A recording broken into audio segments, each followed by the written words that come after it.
Avoir confiance en soi. Ça, c'est une paire de manches. Je vais parler de femmes, parce que j'ai parlé de l'apport de la femme dans l'émergence de l'entrepreneuriat. Pour entreprendre, il faut avoir confiance en soi. Je ne peux pas vous raconter ici que tous les entrepreneurs ont réussi d'un coup. Si je vous dis ça, je vais vous mentir. Parce que même nous qui sommes aujourd'hui là où nous sommes tombés et nous nous sommes relevés. Nous sommes plusieurs fois tombés et nous nous sommes relevés. Il faut avoir une très grande capacité de résilience et une confiance en soi. Et il faut être déterminé dans ce que l'on veut faire. Quand on est déterminé dans ce que l'on veut faire, on a la capacité de faire beaucoup de sacrifices pour atteindre son objectif. Il faut avoir confiance en soi. La femme n'est pas inférieure, on ne vous montre pas.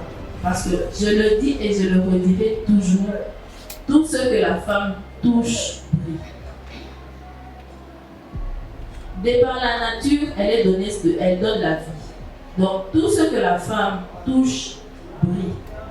Tout ce que la Jiboni Chanouma, on a d'énormes capacités. Parce que généralement, quand une femme entreprend, elle est déterminée. Et c'est ça l'attitude qu'il faut avoir. Il faut avoir confiance en soi et il faut être déterminé. Mais aussi, en étant déterminé, il ne faut pas avoir l'habitude de s'entêter. Parce qu'on peut vouloir faire ceci, mais au nord, on a dit Alibani. Il faut être sportif. Si ça ne marche pas, j'essaye ça. Sans se décourager. Parce qu'on n'est pas toutes faites pour faire les mêmes genres d'activités. Chacun a son talent, chacun a ses capacités.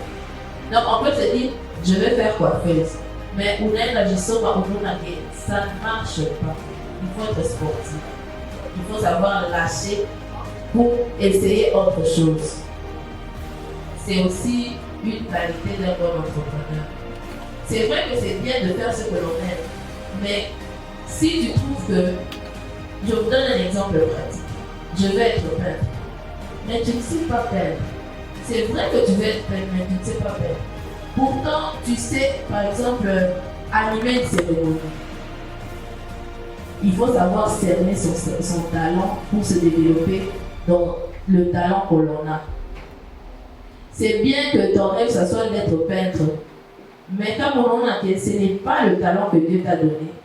Tu peux chercher à virer dans le talent que Dieu t'a donné. Tu pourras t'épanouir dans ce que tu arrives à faire.